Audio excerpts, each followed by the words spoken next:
Welcome to easy math. कैसे हैं आप सब? कैसी चल रही है आपकी स्टडी? होप है कि सब एकदम लगे हुए होंगे अपने मैथ के पेपर की तैयारी के लिए।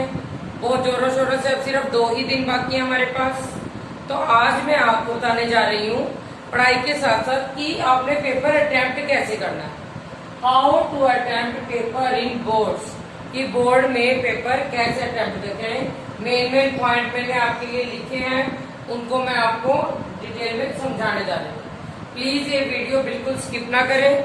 बहुत अच्छे अच्छे पॉइंट है, इसी से आपका पेपर का इंप्रेशन पड़ता है और आपके मार्क्स फुल आने के चांस रहते हैं। ठीक है, तो बहुत ध्यान से आप सुनिए सारे। सबसे पहले पेपर अटेम्प्ट करते हुए क्या ध्यान रखना है कि आपको पेन किस टाइप का लेके जाना है। विच पेन, कौन कौन सा पेन हम पेपर में यूज कर सकते हैं। ठीक है, तो हम कौन सा, ब्लू पेन और ब्लैक, ये दोनों पेन आप पेपर में यूज कर सकते हो, ब्लू एंड ब्लैक। ठीक है, रेड और ग्रीन बिल्कुल यूज नहीं कर सकते। रेड एंड ग्रीन ये पेन कभी यूज नहीं करते पेपर में कहीं पे भी। ब्लू और ब्लैक पेन यूज करेंगे। हेडिंग के लिए ब्लैक पेन यूज कर सकते हैं और ब्लू। एक और बात आप ध्यान रखो कि कभी नया पेन पेपर में ना लेके जाओ। पेपर से पहले 1 या 2 दिन पहले आप उसको थोड़ा चला के देखें। नया पेन एक बार कई बार हाथ में भी सेट नहीं बैठता, तो नया पेन आप बिल्कुल भी बच्चों कोई भी लेके ना जाए। थोड़ा चला हुआ पेन ही लेके जाना चाहिए। और एक बात और ध्यान रखनी कि आप कोशिश करो कि पूरा पेपर एक ही पेन से कंप्लीट हो, पेन को चेंज ना करें।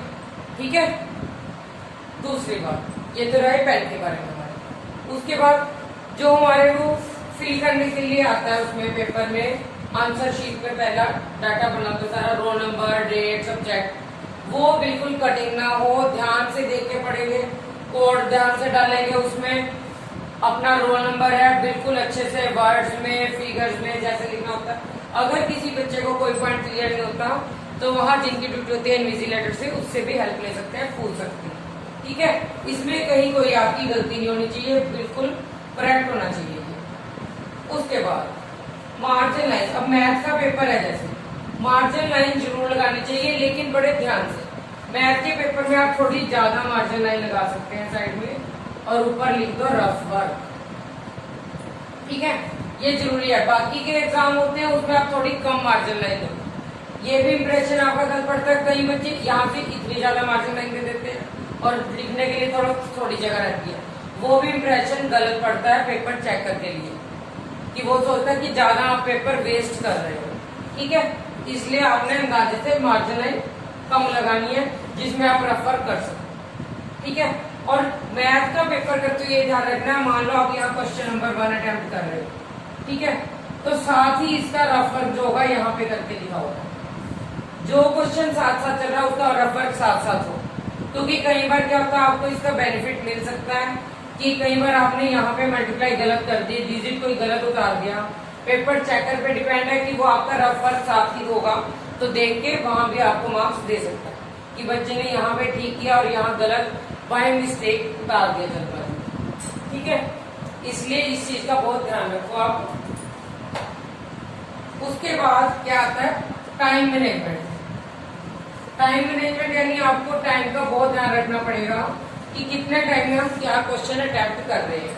ठीक है, ये हमारा 4th पॉइंट, टाइम मैनेजमेंट। अब कई बार क्या होता है कि एक क्वेश्चन है बच्चों को नहीं आ रहा, सोल्व नहीं हो पा रहा, उसी पे टाइम वेस्ट करी जाते हैं, बाकी क्वेश्चन का भी टाइम निकल जाता है, तो उसको आप थोड़ी देर के लिए छोड़ दें, नेक्स्ट क्वेश्चन ट्राई करें। ठीक है, टाइम देखते हुए ध्यान रखें कि कितने क्वेश्चन आप कितने मिनट में अटेम्प्ट कर रहे हैं, उस हिसाब से आपको टाइम का बहुत ध्यान रखना होगा। उसके बाद अगला हमारा अटेम्प्ट ऑल क्वेश्चंस। पेपर में सारे के सारे क्वेश्चंस करने जरूरी है। आपने करने भी सारे, चाहे आपको कोई क्वेश्चन नहीं भी आता आपने तब भी अटेम्प्ट करना है। उसका आपको क्या बेनिफिट मिलता है कि कई बार कोई क्वेश्चन आउट ऑफ सिलेबस पूछा जाता है, वैसे तो ऐसा होगा नहीं, लेकिन बाई चांस फिर भी कोई क्वेश्चन आउट ऑफ सिलेबस आ जाता है, तो बोर्ड का क्राइटेरिया रहता है ये कि मार्क्स उन्हीं बच्चों को मिलेंगे जिसने क्वेश्चन अटेम्प्ट किया है। तो अगर आपने क्वेश्चन अटेम्प्ट किया होगा, ट्राई करने की कोशिश की होगी उसको थोड़ी अटेम्प्ट करने की, तो आपको उसके फुल मार्क्स मिल सकते हैं। इसलिए आपने ट्राई करना है उस क्वेश्चन के बारे में आपको जो भी पता है, कुछ भी पता उतना कुछ आप लिख के आओ। मैथ में क्या है, स्टेप बाय स्टेप मार्किंग होती है, जितने स्टेप आप ठीक लिखते जाओगे उतने उतने आपको मार्क्स मिलते जाएंगे उसी क्वेश्चन के हिसाब से। तो आपने पूरे के पूरे क्वेश्चन करने हैं। और मैथ में तो वैसे भी जैसे किसी चीज का डायग्राम पता है आपको, आप डायग्राम बनाओगे, फिगर बना दी उसकी, उसका गिवन लिखा, टू प्रूफ लिखा, ज्योमेट्री का क्वेश्चन आ गया, कोई क्वेश्चन आपको टफ लग रहा है, समझ नहीं आ रहा, लेकिन गिवन, टू प्रूफ और क्या करना है आपने उसमें, वो तो थोड़ा लिख सकते हो, उतना लिखोगे तो आपको 4 में से 1 या 1.5 मार्क्स जरूर मिलेगा। ठीक है, नेक्स्ट पॉइंट है हमारा हेडिंग और अंडरलाइन। अब देखो हर चीज की, कोई भी क्वेश्चन आप स्टार्ट कर रहे हो, एक तो क्वेश्चन नंबर बिल्कुल सही हो, सीरियल ऑर्डर में करने की कोशिश करो कि क्वेश्चन सीरियल ऑर्डर में हो, नहीं भी आप करते तो क्वेश्चन नंबर वही हो जो पेपर में है। मान लो आप थर्ड क्वेश्चन पहले कर रहे हो तो question number third, question number third लिखा, नीचे लिखो उसका सोल्यूशन।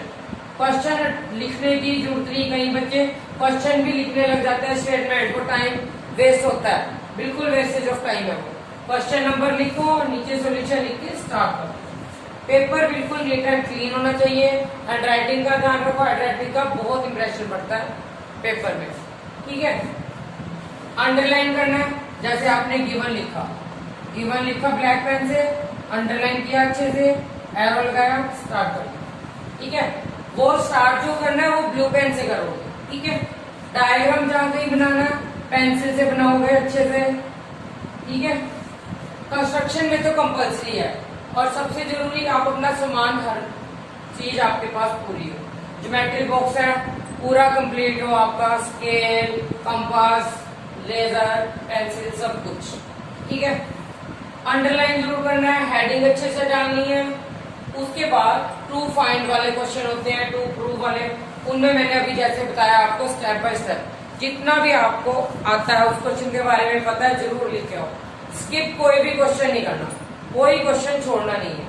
ठीक है, सबसे बड़ी बात, कटिंग बच्चे करते हैं, कटिंग बिल्कुल नहीं करनी। बाई चांस अगर पेन से आपकी कहीं कटिंग हो भी गई, जैसे आपने कुछ भी लिखा, ठीक है, ठीक है, गलत लिखा गया, कई बच्चे क्या करते हैं ऐसे कट कर देते हैं, बहुत गंदा लगता है पेपर में, बहुत ही ज्यादा। इसलिए अगर मान लो कुछ भी लिखा गया आपसे, कुछ भी हल्की सी ऐसे लाइन लगा दो, व्हाइटनर है वो यूज कर सकते हैं, वैसे व्हाइटनर की बजाय हल्का कट लगा दो, वही बहुत है। एक लाइन, सिंगल लाइन बस ऐसे, ये लिखा, चलो आपको पता चले कि गलत लिखा गया, हल्का सा कट लगा दो, बजाय इतना डार्क करने के, वो बहुत गंदा इंप्रेशन पड़ता है। आपका एग्जाम में पेपर है वो भी फट सकता है इससे, इसलिए ऐसा काम नहीं करना बिल्कुल भी। ठीक है, अब देखो मैथ्स का एग्जाम है, सबसे और चीज क्या ध्यान रखनी है कि यूनिट प्रॉपर लिखी हो। वॉल्यूम है, वॉल्यूम में मैंने अपनी पहली वीडियो में भी बताया, सरफेस एरिया वॉल्यूम की वीडियो डाली थी, यूनिट्स जरूर लिखनी है।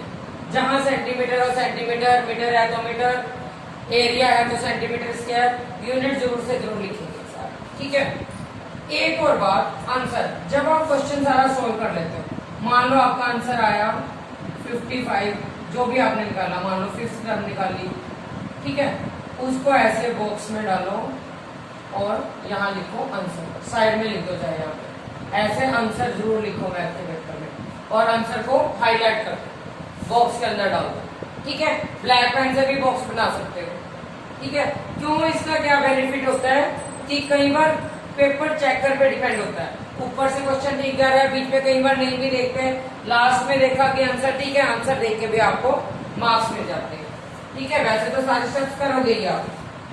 उसके बाद सीरियल ऑर्डर में, सारे क्वेश्चन सीरियल ऑर्डर में करे होने चाहिए। ठीक है, कोशिश करो कि क्वेश्चन नंबर 1 से, आपके पेपर में तो है ही बहुत थोड़े, 14 क्वेश्चन आएंगे, लाइन वाइज करो तो बहुत बेस्ट है। अगर फिर भी नहीं होता तो कोशिश करनी है कि मान लो आपने स्टार्ट कर दिया पहले सेक्शन बी शुरू कर दिया, तो आप सेक्शन बी के ही सारे क्वेश्चन सोल्व करेंगे। पहले क्वेश्चन नंबर मान लो 4 से 7 है, 4 टू क्वेश्चन नंबर 7, तो पहले 4 से 7 ही एक ही ऑर्डर में करो। अगर सेक्शन सी पहले कर दिया तो पहले सी के ही सारे करो, मतलब अगर जो सेक्शन स्टार्ट कर दिया उसी को ही कंप्लीट करके फिर नेक्स्ट सेक्शन पर जाओ, ठीक है। क्योंकि पेपर चेकर यानी एग्जामिनर को भी आपने खुश करना होता है, आपने पेपर इस हिसाब से अटेम्प्ट करना है कि आपने टीचर को समझाना होता है कि कैसे हम पेपर अटेम्प्ट कर रहे हैं और कितना इम्प्रेसिव पेपर कर रहे हैं, ठीक है। उसका बहुत इफेक्ट पड़ता है। और एक बार फर्स्ट क्वेश्चन स्टार्ट किया आपने, यहाँ खत्म हो रहा है, हर क्वेश्चन के बाद एक लाइन छोड़ो, एक लाइन छोड़ दो, फिर सेकंड क्वेश्चन करो। और अगर आपके पास टाइम बचता है, बाद में टाइम रहता है पेपर करने के बाद, पेंसिल से अंडरलाइन कर दो, चाहे डबल कर दो चाहे सिंगल, लेकिन ये लाइन किससे करनी है? विद पेंसिल, ठीक है। पेन से नहीं करेंगे, पेंसिल से करेंगे अंडरलाइन, ठीक है। पहला क्वेश्चन हुआ, आंसर यहाँ आपका आ गया, सॉल्व हो गया, पेंसिल से अंडरलाइन कर दो। फिर नेक्स्ट क्वेश्चन पर जाओ, बहुत इंप्रेसिव सही लगता है पेपर करने का, ठीक है। और रफ वर्क आप जरूर से जरूर याद रखें, जो क्वेश्चन करेंगे उसका रफ वर्क यहाँ पे जरूर, ठीक है। और बात, पेपर जब जा रहे होते हो आप एग्जामिनेशन सेंटर में जा रहे हैं, तो बच्चों से किसी से एक्स्ट्रा बोलो ना, आपकी एनर्जी भी वेस्ट होगी। और क्या होगा, आप जो पेपर के लिए तैयारी करके गए हैं वो भी आप अपनी एनर्जी वेस्ट करोगे उसमें, या क्या तो आप भूल सकते हो, नहीं भी भूलोगे। कई बच्चे क्या करते हैं, जाते जाते भी एग्जाम के लिए बुक ले जाते हैं, खोलते रहते हैं, पढ़ते रहते हैं। नहीं, बिल्कुल शांत मन से, कंसंट्रेशन से, बिल्कुल एकाग्रचित होकर आपने पेपर की तैयारी करके जानी है मैथ की बहुत अच्छे से। और सेंटर में जाते हुए शांत मन से, किसी बच्चों से ज्यादा बातें ना करो, कुछ ना करो, बिल्कुल शांत मन से अपना पेपर सॉल्व करो, ठीक है। तो ये थे हमारे कुछ पॉइंट, क्योंकि कुछ बच्चे होते हैं बात करते हैं या पेपर से थोड़ा टाइम पहले भी पढ़ते हैं, तो कई बार ऐसा भी हो सकता है कि वही क्वेश्चन आपको याद रह जाता है, उसके बाद वाला आपके माइंड से स्किप भी हो सकता है, ठीक है। तो ये बातें बहुत जरूरी हैं, आप सब नोट करिएगा, एग्जाम के लिए बहुत जरूरी।